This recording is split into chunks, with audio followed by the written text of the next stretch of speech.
Welcome back, superstar. In this video, I'm going to dive into StrengthsFinder as another way to understand yourself better and build your business from the inside out. Let's go.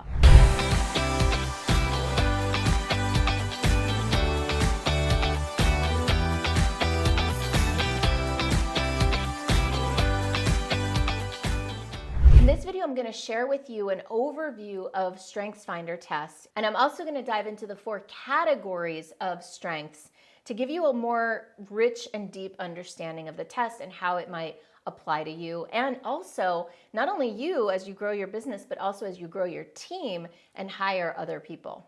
Some of the benefits of aligning your business and your job, your work, whatever you're doing with your strengths, and also aligning your team members' strengths with their roles, is that it creates more engagement. It's more fun. There's more flow. If you've never heard about StrengthsFinder before, you'd be pretty unusual. I'm guessing that you've at least heard about it because it's kind of popular. There's a book called StrengthsFinder, and it was put together by the Gallup organization. They're a really great consulting group. They do a lot of research, a lot of testing, and they basically found that there are these 32 core strengths that all of us have in some degree or another. They also identified that when we are operating in our strengths, we have more enjoyment, it's easier to improve what we're doing, we have better outcomes, we create better results. Everything is better when we operate with our strengths mostly. One of the things that they noticed too is that when we focus on improving a weakness, we can usually only improve it a little bit, like, I don't remember, 10 or 15% or something like that. Versus when we focus on improving our strengths and we dial into those strengths and invest more time and energy in our strengths, then we get 100% or 200% improvement in what we're doing. Now, this is a really big deal, and it might seem obvious to you, but I invite you to consider how much our culture, especially here in the United States, is built around focusing on our weaknesses.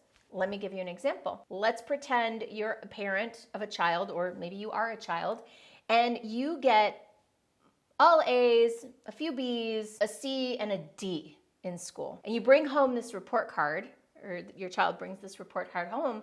Chances are the parent will focus on the C and the D rather than on the A's and the B's. And in fact, our school system really hones in on that. It's like, oh, we need to improve this D. We need to get this kid tutoring to improve their scores in math. Now, I do believe math is important, and there are some people that are just never going to be great at math. Do they really need to go all the way through geometry and pre-calculus and trigonometry and algebra and all the things?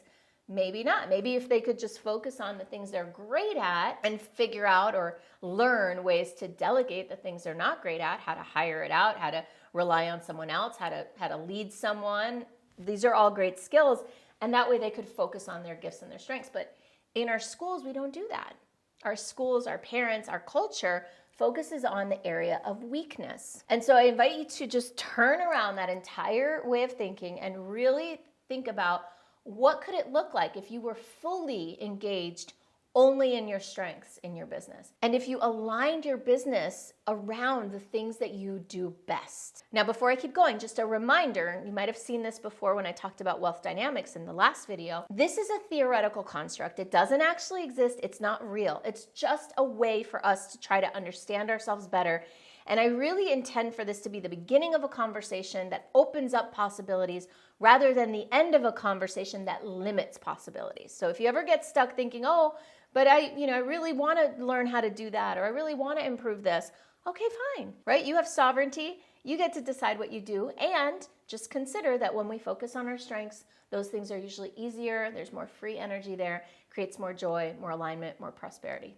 Now, before we dive into the StrengthsFinder, I do want to invite you to like this video, subscribe to my channel, maybe even send me a comment below and let me know your experience with StrengthsFinder. So StrengthsFinder, basically they discovered these 32 strengths. Now, I'm not going to go into each and every strength. They're just too many. I want to keep this video short and sweet. But if you're in my program, if you're in my retreat, chances are you've already gotten your StrengthsFinder results and you've seen your top 5 strengths. Now, if you don't have your strengths, you can go on the internet, you can buy the book, and you get the test for free. So it's like $10, maybe 15, and then you get this test for free and you get to read the whole book about the results. But I do want to focus in on one concept that I think is really important, and that's the concept of the the StrengthsFinder buckets or categories. So these 32 strengths are also collections of buckets or categories of strengths. Now, I think knowing where your strengths fall in these buckets is really important. So I brought my flip chart here so that I could explain to you this next piece that I think is super important, which is about these buckets. The 4 categories are strategic thinking, influencing, relationship building, aka relating, and executing strengths. So these are the 4 categories. The strategic is really the category of the mind and creation and intellection, ideation and things like that. And so these are the strengths in there: analytical, context, futuristic, ideation, input, intellection, learner, and strategic. Now, by the way, there are 4 blue stars here because later I'm going to tell you a little bit about my own journey, and these are 4 of my top 5 strengths.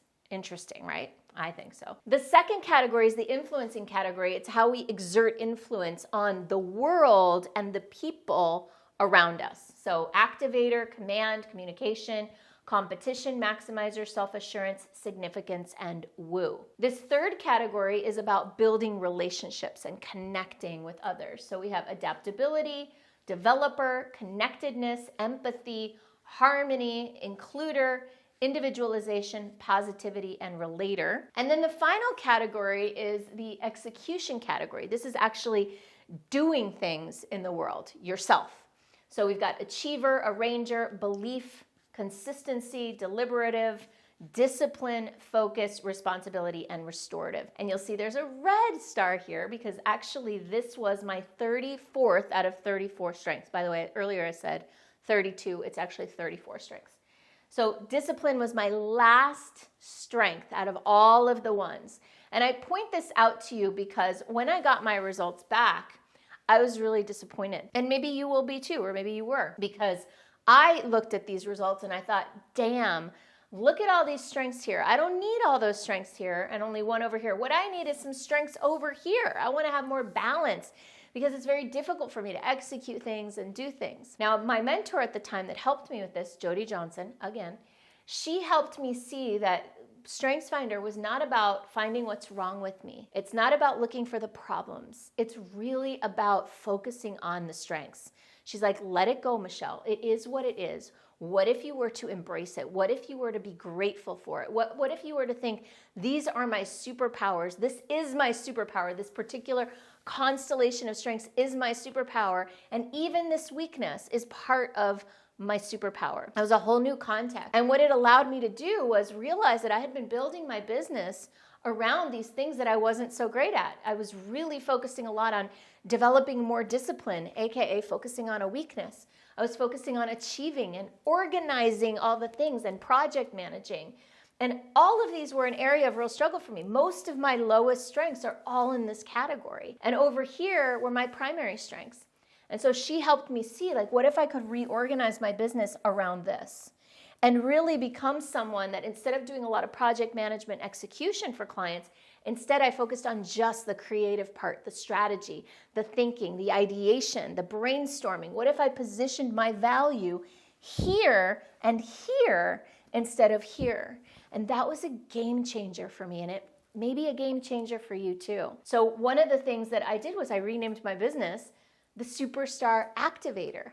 I renamed my business based on my actual strengths and really focused on what does it look like to activate people, to use these gifts of vision and ideation to then come over here and activate other people's vision, other people's ideas, right? And so I built my entire business, reorganized it around this, and now I'm so much more happy, so much happier, and so much more prosperous too. So taking a look at your StrengthsFinder results, if you've got them, and if you haven't, I invite you to go take the test.